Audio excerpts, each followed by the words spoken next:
everyone, welcome back to our channel Epic Mathematics. सो पिछली video में हमने किया था रियल नंबर्स की बेसिक जानकारी, हमने कुछ नंबर्स को पढ़ा था. आज हम शुरू कर रहे हैं 1.1 एक्सरसाइज.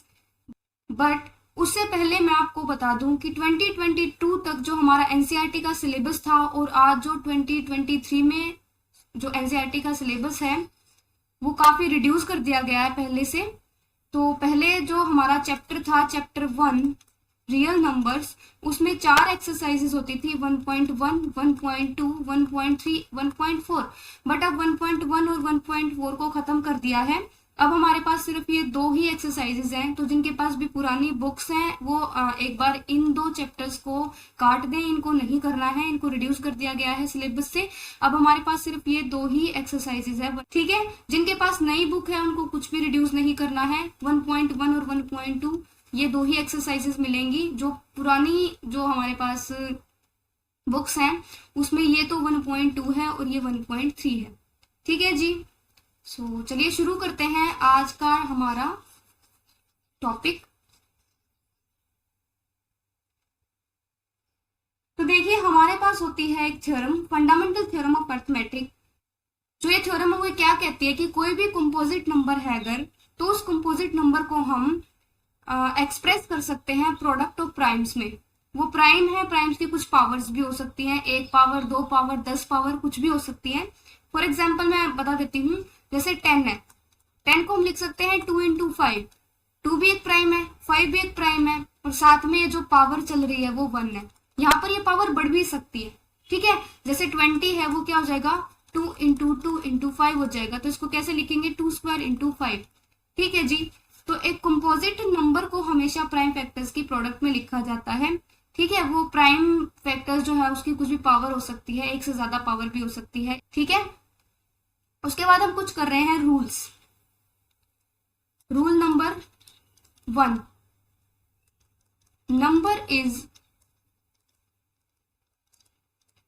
Divisible by 2. एक नंबर 2 से डिविजिबल कब होता है, एक नंबर को हम 2 से डिविजिबल कब कहते हैं, अगर उस नंबर के यूनिट प्लेस पे क्या हो, 0 आ रहा हो, 2 आ रहा हो, 4 हो, 6 हो, 8 हो. अगर यूनिट प्लेस में से इन 5 नंबर्स में से कुछ भी है तो उस पूरे नंबर को हम कहेंगे कि वो 2 से डिवाइडेड है. एग्जाम्पल के लिए 42, 21, 38, 47. तो देखिए ये 2 है, इन 5 में से ये 2 है यहाँ पर यूनिट प्लेस में, इसके यूनिट प्लेस में 7 है, इसके यूनिट प्लेस में 8 है, इसके यूनिट प्लेस में 1 है. तो देखिए ये 2 और 8, तो ये हमारे पास कैसे नंबर्स हैं, 2 से डिवाइडेड नंबर्स है. जबकि 21 है वो 2 से डिवाइड नहीं होता. इसी तरह 47 जो है वो भी 2 से डिवाइड नहीं होता. ठीक है. Rule number 2 for divisibility bye 3. Rule number 2 क्या है, नंबर इज डिविजिबल बाय 3. अगर कोई नंबर गिवन है उसमें जितनी भी डिजिट्स है, सबसे पहले उन डिजिट्स को ऐड करके देखेंगे. अगर वो एडिशन जो है वो 3 से डिवाइड हो रही है तो वो पूरा नंबर क्या हो जाएगा, 3 से डिवाइड हो जाएगा. जैसे एग्जांपल लेते हैं हम 111. देखिए इसको ध्यान से, अगर इन तीनों डिजिट्स को जोड़ दिया जाए, ऐड कर दिया जाए तो वो 3 बन रहा है, और 3 क्या है 3 से डिवाइड है. तो ये पूरा जो नंबर है ना वो भी 3 से डिवाइड हो जाएगा. और एग्जाम्पल ले लेते हैं जैसे 182. ये देखिए 10 एंड ये हो गया, इनको अगर ऐड किया जाए तो वो 11 हो गया, जब जो कि 3 से डिवाइडेड नहीं है. तो इसका मतलब 182 जो है ना वो भी 3 से डिवाइडेड नहीं है. ठीक है जी, ये था रूल नंबर 2. अब करते हैं rule number 3. Any number is divisible by 4. एक नंबर को 4 से डिविजिबल हम कब बोलेंगे, अगर एक नंबर गिवन है ना तो क्या करेंगे, उसकी एक तो यूनिट प्लेस को देखेंगे, एक उसके 10th प्लेस को देखेंगे. ठीक है, यानी जो फर्स्ट जो 2 डिजिट्स हैं, अगर वो 2 डिजिट्स मिलाकर 4 से डिवाइड हो रही है तो पक्का वो पूरा नंबर भी क्या होगा 4 से डिवाइड होगा. For example 412. देखिए ये 1 2 जो है वो 4 से डिवाइड हो रहा है, इसका मतलब 4 1 2 भी पूरा का पूरा 4 से डिवाइड होगा। और एग्जाम्पल ले लेते हैं, जैसे 482, ये 82 जो है वो 4 से डिवाइड नहीं हो रहा, तो ये पूरा नंबर भी 4 से डिवाइड नहीं होगा। सिमिलरली हम लेकर चलते हैं 312 324, अगर ये पहले वाले दो डिजिट्स जो है वो 4 से डिवाइड हो रहे हैं तो पक्का डिवाइड होता है, तो ये पूरा नंबर भी क्या हो जाएगा, 4 से डिवाइड हो जाएगा। ठीक है, रूल नंबर 4 क्या कहता है, नंबर इज डिविजिबल बाय 5। देखिए जो भी मैं करवा रही हूँ ये रूल्स आपको लिखने की जरूरत नहीं है, बस इनको याद कर लीजिए क्योंकि ये यूज होने वाले हैं। अगर कोई नंबर 5 से डिविजिबल है तो कब होगा, जब उसके यूनिट प्लेस पे या तो 0 हो या 5 हो।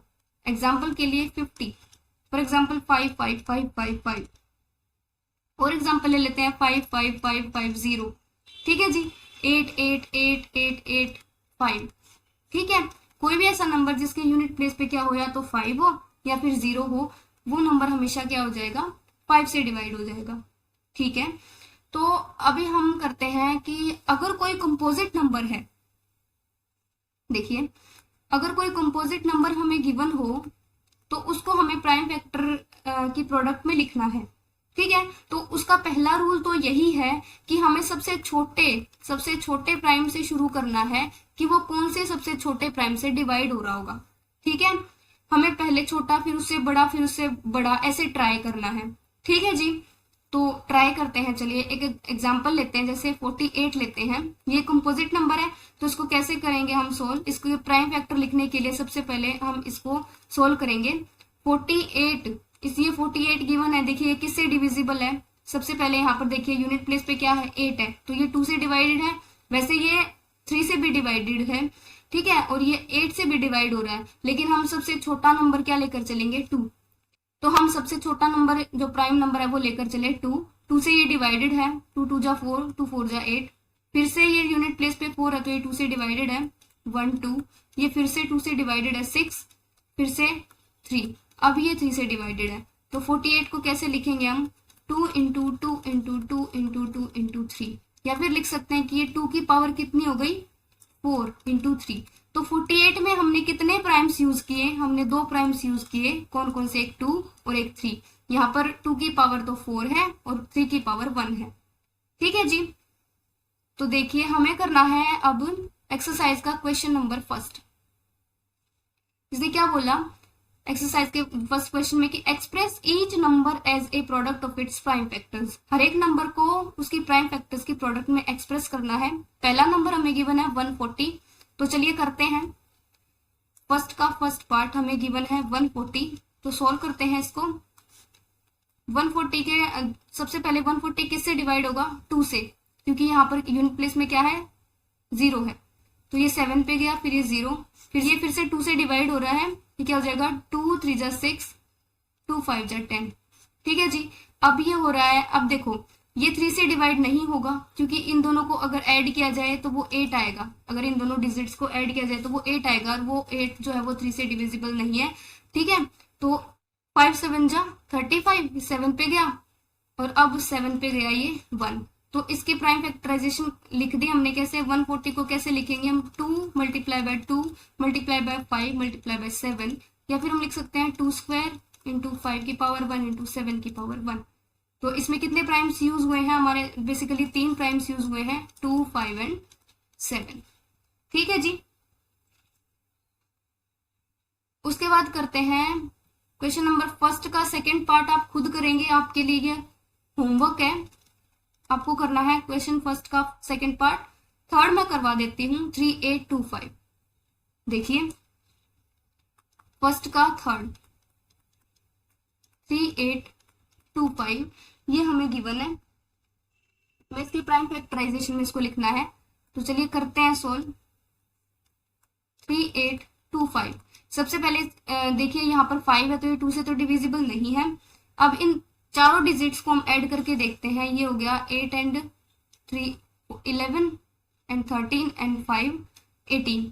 तो जब मैंने इनको ऐड किया तो ये ऐड करने के बाद 18 आया, 18 को 3 से डिवाइड करेंगे तो ये पक्का डिवाइड हो जाएगा। तो ये जो पूरा नंबर है ना वो 3 से डिवाइड हो गया। ठीक है, तो हमें पहला प्राइम पता चल गया जो इसको डिवाइड कर रहा है, कौन, 3। तो 3 पे क्या, 3 1 जा 3, 3 2 जा 6, 3 7 जा 21 एंड 3 5 जा 15।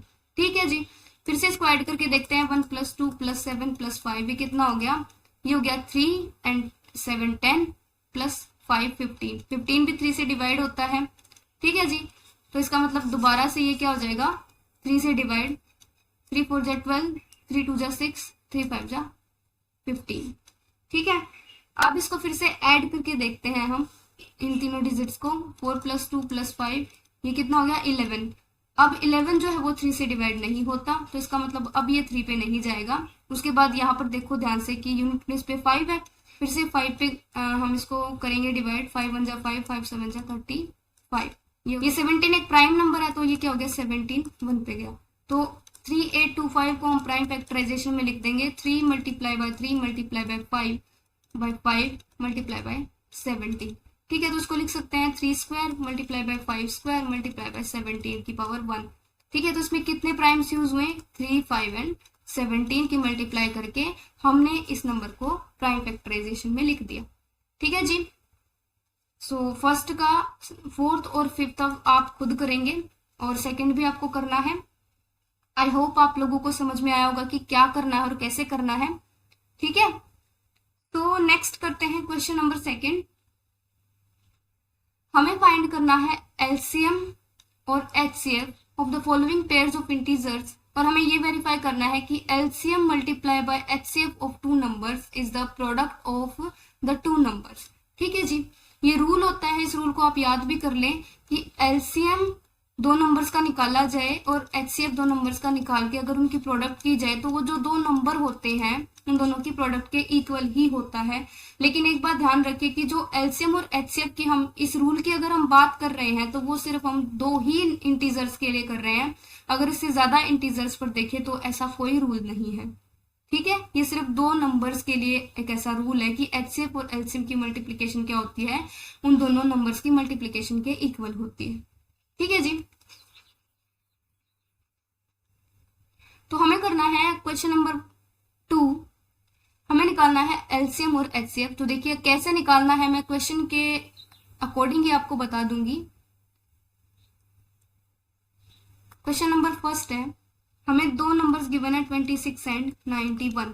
हम क्या करेंगे, 26 को भी प्राइम फैक्टराइजेशन में लिखेंगे और 91 को भी। कैसे, वही जो हमारा पुराना मेथड है। 26 इसको डिवाइड करेंगे 2 से, 1 3 और ये 13 पे गया 1। अब इसी तरह हम करेंगे 91 को, ये गया 13, 13 7 जा 91 और ये 7 1 जा 7। ठीक है जी, तो हम 26 को कैसे लिखेंगे, 2 × 13 और 91 को लिखेंगे 7 × 13। ठीक है, तो एचसीएफ और एलसीएम निकालने का तरीका बताती हूँ मैं आपको। जो एचसीएफ होता है ना, वो इन दोनों नंबर्स में जो कॉमन फैक्टर होता है, जो कॉमन नंबर होता है वो होता है एचसीएफ। यहाँ पर क्या है, 13। ठीक है जी, और एलसीएम को कैसे निकाल लेंगे, जो नंबर कॉमन है उसको एक बार लिखेंगे और जो बच गए उनकी मल्टीप्लाई कर देंगे 13 × 2 × 7। तो ये हमारा एलसीएम आएगा, इसको मल्टीप्लाई करेंगे तो ये आएगा 13 × 14 और ये जो एलसीएम हुआ आएगा 182। ठीक है, पहला तरीका तो ये है एचसीएफ और एलसीएम निकालने का। ठीक है, दूसरा तरीका हम दूसरे क्वेश्चन में कर लेंगे। इसके बाद हमें वेरीफाई करना है, जो हमारा रूल गिवन है वो क्या गिवन है कि अगर मैं मल्टीप्लाई करूं एलसीएम ऑफ 2 नंबर्स, यहाँ पर जो हमारे पास 2 नंबर्स हैं वो कौन कौन है, 26 एंड 91, और अगर मैं एचसीएफ करूं और इन दोनों की मल्टीप्लाई करूं 26 और 91 की, तो एक्चुअली 26 और 91 के इक्वल आना चाहिए, ये रूल होता है। तो इस रूल को हमें क्या करना है, चेक करना है। तो सबसे पहले हम लेफ्ट हैंड साइड से करते हैं कि इन दोनों का एलसीएम देखें और एचसीएफ देखें और उसकी मल्टीप्लाई करके देखें। तो एलसीएम कितना आया था हमारा 182 और एचसीएफ कितना था 13। तो जब हम इसकी मल्टीप्लाई करेंगे तो जो हमारे पास नंबर आएगा वो आएगा 2366। ठीक है, और अगर 26 और 91 की मल्टीप्लाई करके आप देखना 2366 ही आएगा। ठीक है जी, मल्टीप्लाई मैं नहीं करवाऊंगी, वो आपका काम है, वो आपको करना है। ओके, अब करते हैं क्वेश्चन नंबर सेकेंड, जिसमें क्या गिवन है 5, 10 एंड 92। ये दो नंबर्स हमें गिवन है। क्वेश्चन नंबर सेकेंड 5, 10 एंड 92 हमें गिवन है। हमें निकालना है एलसीएम और एचसीएफ। अब हम ये जो करेंगे वो एक सेकेंड मेथड से करेंगे। पहला मेथड मैंने आपको पहले क्वेश्चन में बताया। देखिए करते हैं प्राइम फैक्टराइजेशन। सबसे पहले ये 2 से होगा, 2 2 जा 4, 2 5 जा 10, 2 5 जा 10। अब देखो इसको ऐड करके देखते हैं, ये 7 प्लस 5 12, तो अभी होगा 3 से डिवाइड, 3 8 जा 24, 3 5 जा 15। अब इसको दोबारा देखेंगे तो 3 से नहीं होगा ये, अब होगा ये 5 से डिवाइड, 5 1 जा 5, 5 7 जा 35 और 17 पे गया 1। इसी तरह हम करते हैं 92 को, 2 से गया, 2 4 जा 8, 2 6 जा 12, फिर से 2 पे कटा, 2 2 जा 4, 2 3 जा 6, अब गया 23 1 पे। ठीक है जी, तो इसकी प्राइम फैक्टराइजेशन लिखते हैं दोनों की, क्या होगी 5 10 को लिखेंगे 2 multiply by 3 multiply by 5 multiply by 17। 92 को लिखेंगे 2 मल्टीप्लाई बाय 2 मल्टीप्लाई बाय 23। तो पहला मेथड तो वही कि अगर मुझे एच से फाइंड करना है तो इन दोनों में जो कॉमन फैक्टर है सिर्फ वो उठाएंगे। अगर यहाँ पर 3 होता और यहाँ पर भी 3 होता तो उस 3 को भी उठा लेते हैं हम। अगर दोनों में एक 3 3 भी होता तो उसको भी उठा के मल्टीप्लाई कर देते। ठीक है, लेकिन अब यहाँ पर सिर्फ ये 2 है तो एच से कितना हो जाएगा 2। यहाँ पर हम ये लिख सकते हैं 1 क्रॉस 1, ये 1 भी होता है हमेशा मल्टीप्लाई में। ठीक है जी, और साथ में एलसीएम क्या हो जाता, एलसीएम एक बार तो ये 2 लेते जो कॉमन है, फिर उसके बाद ये 2, फिर 23, 2 मल्टीप्लाई बाय 23, फिर ऊपर वाले जितने भी बचे हुए हैं 3 मल्टीप्लाई बाय 5 मल्टीप्लाई बाय 17। ठीक है, अब हम करते हैं इसी को सेकंड मेथड से। जो हमारा सेकंड मेथड है वो क्या कहता है, देखिए ये जो प्राइम फैक्टराइजेशन आई है 2 × 3 × 5 × 17, ये एज इट इज लिख लेते हैं क्योंकि इसमें किसी की पावर नहीं हो रही है, एक एक पावर है। लेकिन जो सेकंड में प्राइम फैक्टराइजेशन है वो क्या है 2² × 23। ठीक है, तो जब हमें एचसीएफ निकालना होता है ना, तो जो इन दोनों में जो सेम फैक्टर है ना, उस फैक्टर की जो मिनिमम पावर होती है वो लेते हैं। जैसे अगर 5 10 और 92 में देखा जाए तो 2 जो है वो एक कॉमन फैक्टर है और यहाँ पर 2 पावर है 92 में और यहाँ पर 1 पावर है। ये 2 पावर है और यहाँ पर 1 पावर है, तो हम क्या करेंगे एचसीएफ के लिए 2 की पावर 1 लेंगे मल्टीप्लाई बाय, यहाँ 3 है यहाँ 3 नहीं है, लेकिन हम ये कह सकते हैं कि यहाँ 3 की पावर 0 है। तो इन दोनों में से हमारे पास स्मॉलेस्ट पावर कौन सी है 3 की पावर 0, 3 की पावर 0 यानी 1। इसी तरह 5 के केस में भी 1 आएगा, फिर 17 के केस में भी 1 आएगा। ठीक है जी, तो क्या हो गया एचसीएफ कितना आ गया 2 आ गया। अब इसी तरह एलसीएम देखेंगे तो क्या देखेंगे कि जो इन दोनों में हाईएस्ट पावर है, जो कॉमन फैक्टर है वो हाईएस्ट पावर जितनी है 2 की पावर 2। ठीक है, उसके बाद इसी तरह 3 देखेंगे, यहाँ पर 3 की पावर 1 है, दूसरे वाले में 3 की पावर 0, तो हाईएस्ट पावर कितनी हो जाएगी 3 हो जाएगी 3। या फिर ये भी कह सकते हैं कि जितने भी हमारे पास कॉमन फैक्टर जो आए उनका तो हमने देख लिया कि हाईएस्ट पावर लेनी है हमें, लेकिन जितने भी बच गए उनको एज इट इज भी लिख सकते हैं 3 multiply by 5 multiply by 7 multiply by 23। तो ये मेरे पास एलसीएम आ जाएगा। तो इसका जो एलसीएम आएगा वो कितना आएगा, ये आएगा 2 3 4 6 0।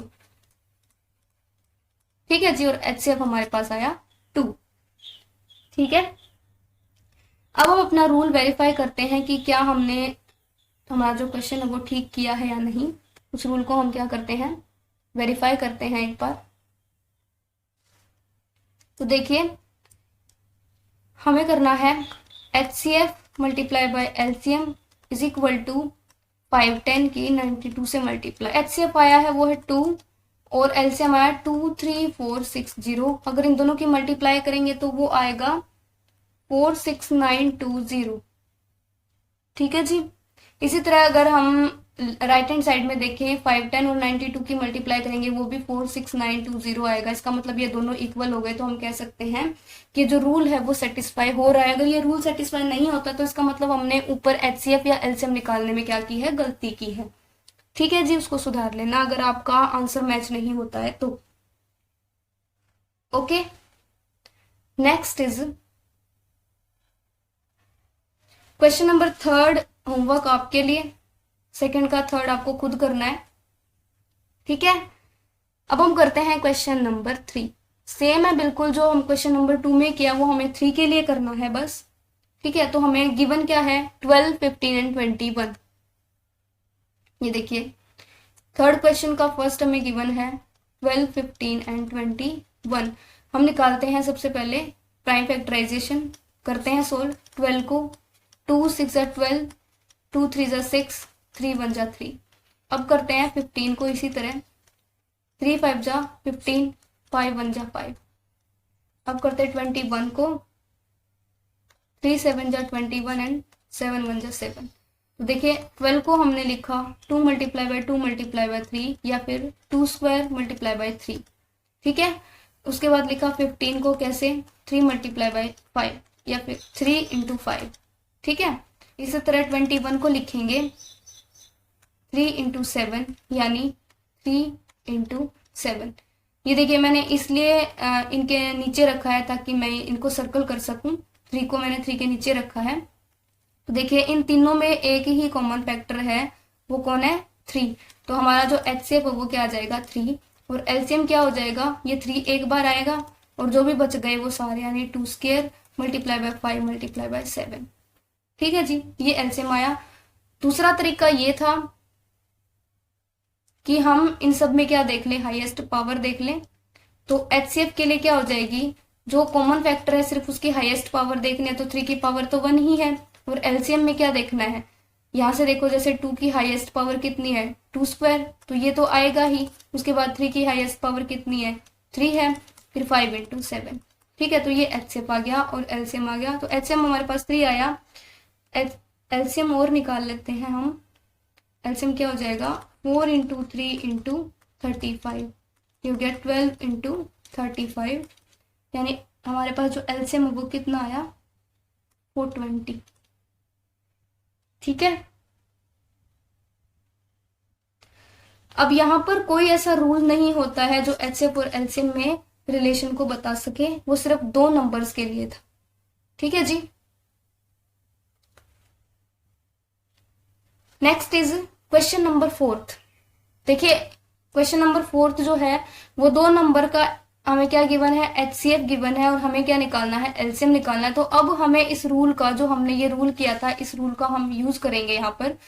देखिए इसने क्या दे रखा है कि HCF ऑफ 306 एंड 657 इज 9। देखिए हमें गिवन है question number 4, HCF of 306 and 657 is equal to 9। हमें फाइंड करना है LCM, ठीक है। हम जानते हैं कि 2 नंबर्स का HCF और LCM की मल्टीप्लाई जो है खुद वो जो नंबर है उनकी मल्टीप्लीकेशन के इक्वल होता है। तो HCF तो हमें क्या गिवन है, 9, और LCM हमें फाइंड करना है। और ये जो 2 नंबर है वो क्या है, 306 एंड 657, ठीक है। तो हमें LCM निकालना है, ये इधर मल्टीप्लाई में है तो इधर आके क्या हो जाएगा, राइट हैंड साइड में आके ये इसके डिवाइड में हो जाएगा, कुछ ऐसे, ठीक है। तो इसको सोल्व करते हैं। अब ये 3 से डिवाइड होगा, 3 3 जा 9, 3 1 जा 3 0, 3 2 जा 6, फिर से 3 पे गया, 3 3 जा 9, 3 4 जा 12, तो ये हो गया 34 मल्टीप्लाई बाय 657। अगर इसको मल्टीप्लाई करेंगे तो हमारे पास ये जो LCM है वो कितना आएगा, ये आएगा 22338। आप मल्टीप्लाई करके देख सकते हैं, ठीक है जी। Next is question number 5। Question number 5 is most important, ठीक है जी। करते हैं। इसने बोला है कि check whether 6 raise to power n can end with the digit 0 for any natural number n। हमें चेक करना है कि किस वैल्यू ऑफ n के लिए 6 रेज टू पावर n जो है वो 0 पर एंड करेगा, मतलब उसके यूनिट प्लेस पे क्या होगा, 0 कब आएगी, किस नेचुरल नंबर के लिए 0 आएगी, हमें ये देखना है। तो देखिए हमें गिवन है 6 रेज टू पावर n, और हमें इस n को ढूंढ के लाना है। ये हमारा है क्वेश्चन नंबर 5, ठीक है जी। तो देखिए सबसे पहले हम 6 को देखते हैं। 6 के प्राइम फैक्टराइजेशन में 2 3 जा 6 एंड 3, तो हम ये देख रहे हैं कि 6 जो है वो 2 × 3 टाइप का होता है। ठीक है, तो एक नोट लिख लीजिए आप कि if A number ends with the digit 0 so its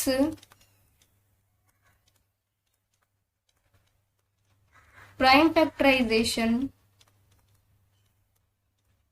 has to have the form 2×5। ये नोट है। ये नोट क्या कहता है कि अगर एक नंबर को 0 पे एंड करना है, यानी एक नंबर की जो यूनिट डिजिट है वो 0 आएगी, तो कब आएगी? अगर उस नंबर के प्राइम फैक्टराइजेशन में 2 × 5 एक बार कम से कम हो, यानी 2 की कुछ पावर हो सकती है, 2 की पावर 2 हो सकती है, 5 की पावर भी 2 हो सकती है, 3 हो सकती है, कुछ भी, लेकिन इससे छोटी पावर नहीं होनी चाहिए। कम से कम 1 पावर तो होनी चाहिए। ये तो कम से कम होना ही चाहिए उस प्राइम फैक्टराइजेशन में, तो तभी हम कह सकते हैं कि वो जो नंबर है वो 0 पे एंड करेगा। ठीक है, अब हम यहाँ से देख रहे हैं कि 6 की पावर n जो है वो 2 × 3 की पावर n में लिख सकते हैं इसको, यानी ये 2 की पावर n मल्टीप्लाई बाय 3 की पावर n। इसमें देखिए 2 प्राइम यूज हुए हैं, 2 और 3, है ना। इसकी प्राइम फैक्टराइजेशन में हमारे पास 2 प्राइम्स यूज हुए हैं, लेकिन हमें तो 2 × 5 टाइप का एक पैटर्न तो चाहिए। अगर हमें 0 पर एंड कराना तो इस तरह का कोई पैटर्न तो चाहिए, अदरवाइज तो वो क्या होगा, 0 पे एंड नहीं करेगा। तो जो 6n है उसकी प्राइम फैक्टराइजेशन में 2 तो है लेकिन 5 नहीं है, तो हम ये कह सकते हैं this implies 6n can not and with 0 digit for any natural number n। ठीक है, नेक्स्ट करते हैं क्वेश्चन नंबर 6 को। करने से पहले मैं आपको कुछ एक बेसिक बातें बताती हूँ कंपोजिट नंबर और प्राइम नंबर के बारे में। देखिए, एक प्राइम नंबर किस तरह का होता है और कंपोजिट नंबर किस तरह का होता है, ये मतलब क्या रूल्स फॉलो करते हैं दोनों। एक प्राइम नंबर जो होता है अगर वो या तो 1 से डिवाइड होता है या फिर वो खुद से डिवाइड होता है, लेकिन एक कंपोजिट नंबर 1 खुद के अलावा भी किसी एटलीस्ट एक मेंबर से और डिवाइड होता है। ठीक है, तो यहाँ पर देखो 1 और वो खुद जो है वो ही 2 प्राइम फैक्टराइजेशन में आने वाले मेंबर्स हैं, जबकि यहाँ पर कम से कम 3 मेंबर्स आएंगे। ठीक है, एक 1, एक वो खुद, और एक उस खुद के अलावा कोई एटलीस्ट 1 नंबर। ठीक है जी, तो यही है जो मेन बात है कि अगर एक प्राइम नंबर है जैसे 7 है, उसको हम कैसे लिखेंगे, 1 × 7। ठीक है, अगर एक कंपोजिट नंबर है जैसे 10 है तो उसको कैसे लिखेंगे, 1 × 2 × 5। देखिए, एक बार के लिए अगर हम 1 को छोड़ दें, क्योंकि ऐसे तो हम इसको बार बार 1 में लिख के इसको क्या कह सकते हैं कि इसमें क्या हो गए, 6 बार हमारे पास क्या हो गए, 6 मेंबर्स आ गए। तो इस तरह से हम 1 को तो एक बार छोड़ देते हैं। ठीक है, तो इसमें कितने मेंबर बचे, क्योंकि इसको मल्टीप्लाई बाय 1 लिखें या ना लिखें एक ही बात है, तो इसमें बचा 1 मेंबर, और अगर इसमें से 1 को हटा दिया जाए तो इसमें बचे 2 मेंबर्स। ठीक है, तो देखिए मेन जो बेसिक चीज क्या है जो हम क्वेश्चन में करने वाले हैं कि अगर हमें एक प्राइम नंबर होगा ना तो क्या मिलेगा, 1 के अलावा एक ही मेंबर ऐसा मिलेगा उसकी प्राइम फैक्टराइजेशन में। ठीक है, और कंपोजिट नंबर को देखें तो उसमें क्या होगा, उसकी प्राइम फैक्टराइजेशन में 1 के अलावा कम से कम 2 मेंबर्स मिलेंगे, और कम से कम का मतलब है कि उससे ज्यादा भी हो सकते हैं। ठीक है जी, तो इसी लॉजिक का हम यूज करने वाले हैं अपने क्वेश्चन नंबर 6 में। देखिए क्वेश्चन नंबर 6 क्या है, इसने हमें एक एक्सप्रेशन दे रखी है कुछ ऐसे, 7, 11, 13 + 13। इसको बताना है कि क्या ये कंपोजिट नंबर है या प्राइम नंबर है। ठीक है, तो देखो ये 1 है और यहाँ पर ऐड कर रखा है ये 13 है, तो इसमें से देखो यहाँ पर भी 13 है, यहाँ पर भी, तो मैं 13 को ले लेती हूँ कॉमन। यहाँ से क्या बच गया, 7 × 11 प्लस यहाँ से क्या बच गया, 13 बाहर गया 1। ठीक है जी, तो इसको लिखा 13 × ये हो गया 77 + 1, तो इसको हमने कैसे लिखा, 13 × 78। ठीक है। और इसको मैं 1 तो लिख ही सकती हूँ, मल्टीप्लाई बाय 1 तो हर मेंबर होता है। तो देखो यहाँ पर क्या हुआ कि 1 के अलावा इस जो नंबर है, इस नंबर में 2 नंबर और मिल गए हमें, ठीक है। तो 1 के अलावा अगर एक नंबर मिलता तो वो प्राइम होता, लेकिन 1 के अलावा यहाँ पर तो 2 नंबर मिल गए हमें मल्टीप्लाई करने पर। 1 के अलावा 2 मेंबर्स है, तो हम ये कहेंगे कि ये क्या है, एक कंपोजिट नंबर है, ठीक है। यही बताना था कि ये क्या एक कंपोजिट नंबर है या एक प्राइम नंबर है। नहीं, ये बताना था, यही बताना था इसमें कि एक्सप्लेन करो कि ये जो नंबर है वो कंपोजिट नंबर क्यों है, ठीक है। इसी में सेकंड एक्सप्रेशन हमें गिवन है, उसको मैं बताना है कि ये जो नंबर है ना वो कंपोजिट नंबर क्यों है। देखिए गिवन है 7 into 6 into 5 into 4 into 3 into 2 into 1 plus 5। तो हम यहाँ से 5 ले लेंगे कॉमन, ये बचा 7 into 6 plus 4 into 3 into 2 into 1 plus 1, यहाँ से 5 बाहर जा चुका है, ठीक है। 1008 प्लस 1 तो हो गया 5 इंटू 1009, और इसको हम लिख सकते हैं मल्टीप्लाई बाय 1, ठीक है। तो इससे हमें क्या मिला कि 1 के अलावा हमारे पास ये 2 मेंबर्स और मिल गए जिनकी प्रोडक्ट में हमने इस नंबर को लिख दिया। तो हम क्या बोलेंगे कि ये नंबर हमारे पास कैसा नंबर है, कंपोजिट नंबर है, ठीक है जी। तो ये था हमारा 6th क्वेश्चन। तो क्वेश्चन नंबर 7th है, ये हमारा लास्ट क्वेश्चन है, ये बहुत इंपॉर्टेंट क्वेश्चन है। देखिए, there is a circular path around a sports field, Sonia takes 18 minutes to drive 1 round of the field. हमारे पास एक फील्ड है, सर्कुलर फील्ड है, ठीक है। इस तरह का एक सर्कुलर फील्ड है हमारे पास। उस फील्ड में क्या है, सोनिया जो है इस फील्ड का चक्कर लगाने में 18 मिनट लेती है, ठीक है जी। वाइल रवि टेक्स 12 मिनट्स, और रवि जो है वो 12 मिनट लेता है इसी राउंड को पूरा करने में। Suppose they both start at the same point and at the same time. मान लेते हैं ये वो पॉइंट है जहां से दोनों ने स्टार्ट किया, ए पॉइंट, तो इस पॉइंट से उन दोनों ने चलना स्टार्ट किया, ठीक है, और सेम टाइम पर और सेम डायरेक्शन में उन्होंने चलना शुरू किया। So after how many minutes they will meet again at the starting point. तो हमसे ये पूछा गया कि कितनी मिनट्स के बाद वो दोबारा से इसी स्टार्टिंग पॉइंट पे मिलेंगे, यहीं पर आकर मिलेंगे। तो देखिए, वो मिल तो कई बार सकते हैं, लेकिन हमें सबसे मिनिमम टाइम बताना है कि पहली बार कब मिलेंगे। तो बेसिक सा फॉर्मूला है, एलसीएम निकाल लेंगे हम 18 एंड 12 का, क्योंकि हमें सबसे लीस्ट वो नंबर चाहिए कि पहली बार वो कब मिलते हैं, ठीक है। तो 18 और 12 का हम एलसीएम निकालेंगे। 18 का एलसीएम निकालेंगे, हो जाएगा 2 9 जा 18, 3 3 जा 9, 3 1 जा 3। और इसी तरह 12 को करेंगे तो 2 6 जा 12, 2 3 जा 6 एंड 3 1 जा 3, ठीक है। तो एलसीएम निकालेंगे, उसके लिए प्राइम फैक्टराइजेशन में हम लिख लेंगे 18 को लिखेंगे 2 इंटू 3 इंटू 3, और 12 को लिखेंगे 2 इंटू 2 इंटू 3। तो देखिए, ये 2 और ये 3 एक बार आएंगे, 2 मल्टीप्लाई बाय 3, और जो बच गए फिर से होंगे 2 मल्टीप्लाई बाय 3। तो ये लिख देंगे हम 4 मल्टीप्लाई बाय 9, ये हो जाएगा 36। तो 36 मिनट्स के बाद वो दोबारा उसी पॉइंट्स पर मिलेंगे, ठीक है। तो हमारी 1.1 एक्सरसाइज कंप्लीट है। नेक्स्ट वीडियो में हम करेंगे 1.3 एक्सरसाइज। तो अगर आपको वीडियो पसंद आई हो तो वीडियो को लाइक करें, शेयर करें, चैनल को सब्सक्राइब करें। मिलते हैं नेक्स्ट वीडियो में, तब तक के लिए thank you so much, bye bye.